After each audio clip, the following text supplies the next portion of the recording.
ఓం శ్రీ సాయిబాబా జీవిత చరిత్రము 15వ అధ్యాయము. నారదీయ కీర్తన పద్ధతి. చోల్కరు చక్కరలేనిటి 2 బల్లులు.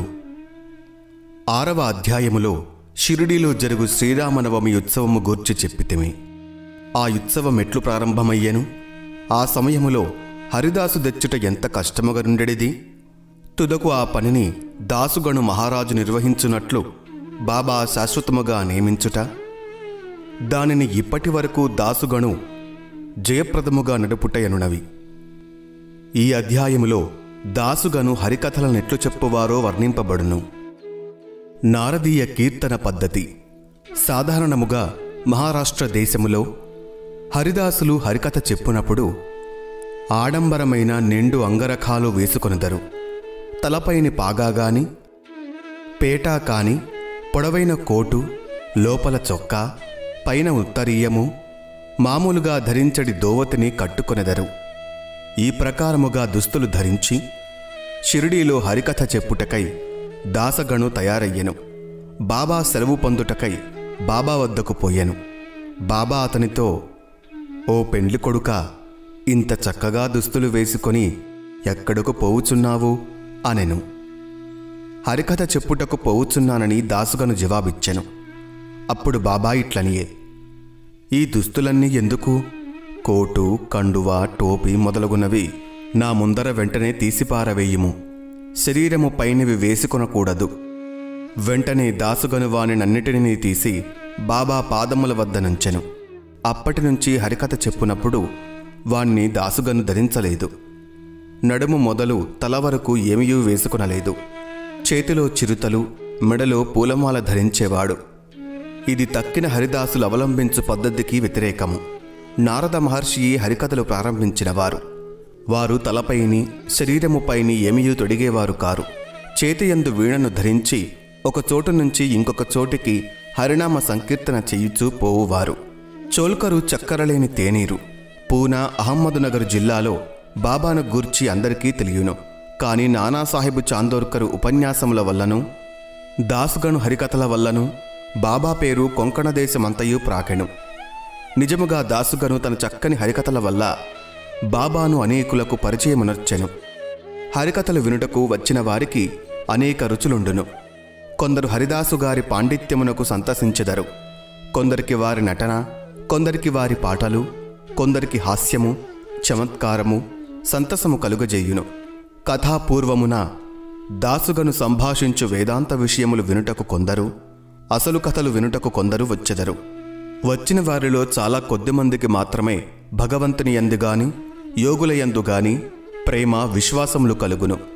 కాని దాసుగణి యొక్క హరికథలు వినువారల మనస్సులపై కలుగు ప్రభావము అతి సమ్మోహనకరముగా నుండెను.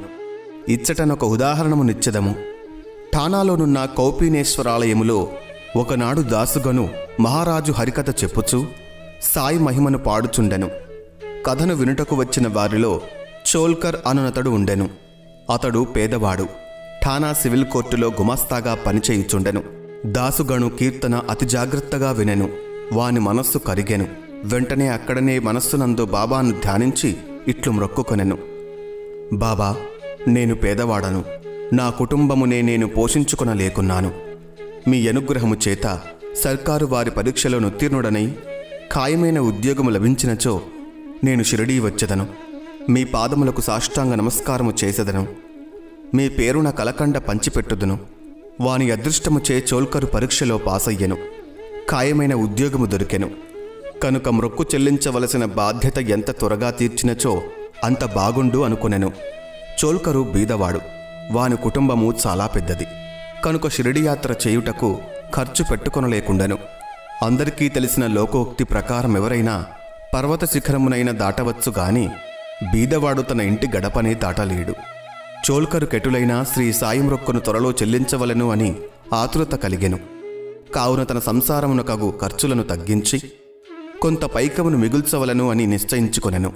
తేనీటిలో వేయు చక్కెరను మాని ఆ మిగిలిన ద్రవ్యమును దాచుటకు ప్రారంభించెను.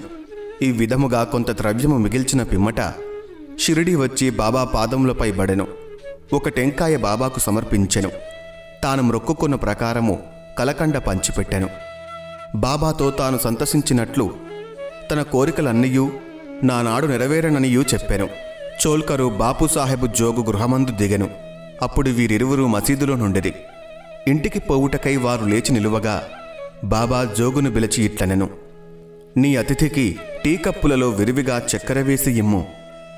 ఈ పలుకులలోని భావమును గ్రహించిన వాడై చోల్కరు మనస్సు కరిగెను. అతడు ఆశ్చర్యమగ్నుడయ్యెను. వాని కండ్లు బాష్పములచే నిండెను. తిరిగి బాబా పాదములపై బడెను. జోగు కూడా ఈ మాటలు విని టీ కప్పులలో చక్కెర ఎక్కువగా కలుపుటయ్యను దాని భావము ఏమయ్యుండునా అని యోచించెను. బాబా తన పలుకులచే చోల్కరు మనస్సునందు భక్తి నమ్మకములను కలుగజేయవలెనని ఉద్దేశించెను. వాని మ్రొక్కు ప్రకారము తనకు రావలసిన కండ చక్కెర ముట్టినదనియు తేయాకు నీళ్లలో చక్కెరనుపయోగించకపోవుటయను రహస్య మనోనిశ్చయమును చక్కగా కనుగొనననియూ చెప్పెను. బాబా ఇట్లు చెప్పనుద్దేశించెను, నా ముందర భక్తితో మీ చేతులు చాపినచో వెంటనే రాత్రింబవళ్ళు మీ చెంతనే నుండెదను. శరీరముతో నేనిచ్చటనున్నప్పటికీ సప్త సముద్రముల కవ్వల మీరు చెయ్యుచున్న పనులు నాకు తెలియను. ప్రపంచమున మీకిచ్చవచ్చిన చోటుకు పోవుడు నేను మీ చెంతనే ఉండెదను. నా నివాస స్థలము మీ హృదయమునందే గలదు. నేను మీ శరీరములోనే ఉన్నాను. ఎల్లప్పుడూ మీ హృదయములలోనూ సర్వజన హృదయములందు గల నన్ను పూజింపుడు. ఎవ్వరు నన్ను ఈ విధముగా గుర్తించదరో వారు ధన్యులు, పావనులు, అదృష్టవంతులు. బాబా చోల్కరుకెంత చక్కని ముఖ్యమైన నీతిని ఈ విధముగా బోధించనో గదా. 2 బల్లులు. ఈ అధ్యాయమును 2 చిన్న బల్లుల కథతో ముగించదము. ఒకనాడు బాబా మసీదులో కూర్చొని ఉండెను. ఒక భక్తుడు బాబా ముందర కూర్చొని ఉండెను. ఒక బల్లి టిక్కుటిక్కుమని పలికెను. కుతూహలమునకై ఆ భక్తుడు బల్లి పలికిన దానికి అర్థమేమని బాబానడిగెను. అది శుభశకునమా లేక అశుభమా అని ప్రశ్నించెను. చెల్లెలు ఔరంగాబాదు నుండి తనను చూచుటకు వచ్చునని, ఆ బల్లి ఆనందించుచున్నదని బాబా పలికెను. భక్తుడు నిర్ఘాంతపోయి కిమ్మనక కూర్చుండెను. బాబా పలికిన దానిని అతడు గ్రహించలేకుండెను.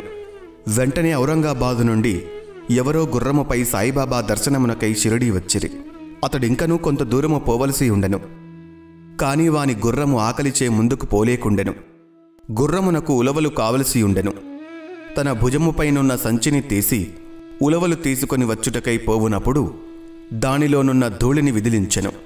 అందులో నుండి ఒక బల్లి క్రిందపడి అందరూ చూచుచుండగా గోడనెక్కెను. ప్రశ్నించిన భక్తునకదంతయు జాగ్రత్తగా గమనించుమని బాబా చెప్పెను. వెంటనే ఆ బల్లి తన చెల్లెలి వద్దకు సంతోషముతో పోయెను. చాలా కాలము పిమ్మట అక్క చెల్లెండ్రు కలుసుకొనిది. కాన ఒకరినొకరు కౌగిలించుకొని ముద్దెడుకొనిరి. గుండ్రముగా తిరుగుచూ నధిక ప్రేమతో నాడిది. షిరిడీ ఎక్కడా, ఔరంగాబాద్ ఎక్కడా? గుర్రపు రౌతు ఔరంగాబాదు నుంచి బల్లిని తీసుకొని షిరిడీకి ఎట్లు వచ్చెను? రాబోయే 2 అక్క చెల్లెండ్రు కలియుదురని బాబా ముందుగానే ఎట్లు చెప్పగలిగెను? ఇది అంతయు బహుచిత్రముగానున్నది. ఇది బాబా సర్వజ్ఞుడని నిరూపించుచున్నది. ఉత్తర లేఖనము.